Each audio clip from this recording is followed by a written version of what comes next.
family. Our names are Jimena Membreno. Este día is Friday, February 21, 2025. Yes. Melissa, when I done it today, Flower. Calvary.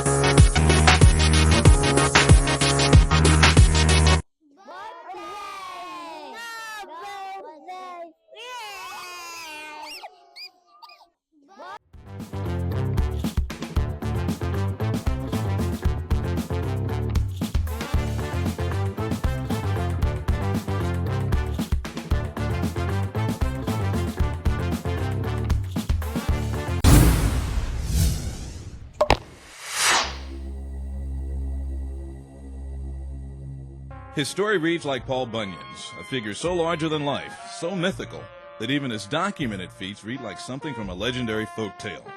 Leroy Satchel Paige was armed with a blistering fastball that appeared to be the size of a pea and impeccable control. Over 4 decades, from the 1920s into the 60s, he dominated in the Negro and Major Leagues. The single most famous player in the history of the Negro Leagues, Satch didn't get his start in the majors until he was in his 40s. The oldest rookie in Major League history, depending on which date of birth you believe. Satch himself would never tell his exact age. Paige helped lead the Indians to a world championship in his debut season in 1948, and though his exact age may always have been in question, his baseball skills were not. Satchel had an outstanding fastball, one of the best fastballs I've ever seen. Was very live, and the greatest control that I've ever seen.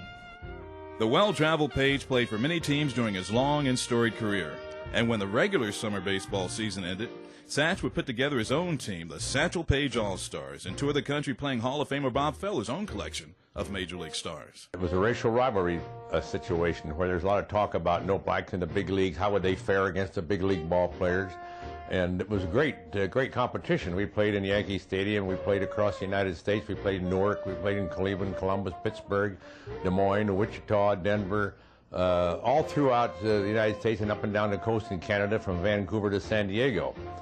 And it drew very well. As a matter of fact, in Yankee Stadium during the World Series in 1946, we drew over 100,000 in 2 games on a Friday night and a Sunday. And I pitched against Satchel, both games 5 innings.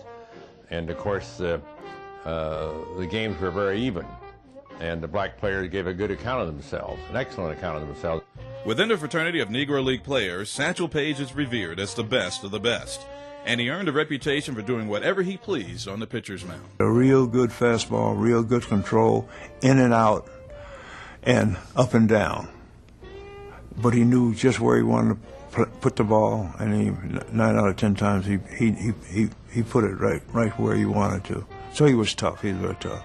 Though the signing of Jackie Robinson opened the door for Negro Leaguers to play in the majors, Satchel felt his status among his peers should have placed him as the first to cross the color barrier. Paige didn't have to wait long, however, as visionary showman Bill Veeck signed him to a contract with the Indians of July of 1948, and the baseball world quickly discovered that Satch could still mow him down. Now, the hard part is the people didn't get to see Satchel when Satchel was in his prime. See, in Satchel, 40-some years old, Satchel pitching against people in the major league was 20-some years old in their prime, and Satchel was a winner. Just to show you how good he must have been. And of course, he came to Cleveland in '48, pitched for us, and won games. So if he'd gotten an opportunity at 22 as I got, no telling what kind of record set this gentleman would have set. Paige pitched 2 seasons with the Indians and 3 more with the St. Louis Browns before retiring in 1953 at the supposed age of 46. But 12 years later, Charlie Finley signed Paige to a 1-game contract with the Kansas City A's, and Paige became the oldest pitcher in Major League history with a 3-inning 1-hit performance and picked up a strikeout victim in Boston pitcher Bill Monbouquette before leaving the game for good. On February 9, 1971, Commissioner Bowie Kuhn announced that Satchel Paige had been elected to the Hall of Fame, the first Negro League player to be inducted into Cooperstown. What makes it so good is the fellows here who started this room about my age when I went to Cleveland in 1948. They said I was 65 when I went there then. And they got a little confused and they had it all on the street called, if anybody gets Satchel Paige age, we'll give them a farm, we'll give them this. But as I made the little poem, Don't Never Look Back, something may be gaining on you. And that was the only thing what held me up in baseball, make me keep going. And remember, everything you do, love, kindness, donation, and joy.